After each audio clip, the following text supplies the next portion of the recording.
הצל, דולי ופן, כל נבחרת ישראל אמרתי סטטי, בן-אל, אגם, הצל, דולי ופן, כל נבחרת. אני יוצא לרחובות עכשיו לבוש עם הדגל, וזאת תפילה של שנות 2000, אז עליתי לרגל במעבד אל השכל, אל הגאות מהשפל, מדליק את האור על הקבוצה כמו אצטדיון כדורגל.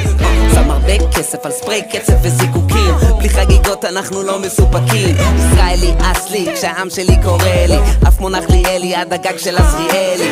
למה יש על הנשים שלנו, על השירים, השבתות והחגים שלנו, על המפרום של השכנה המזרחית שלנו, מעריץ מספר אחד של החיילים שלנו.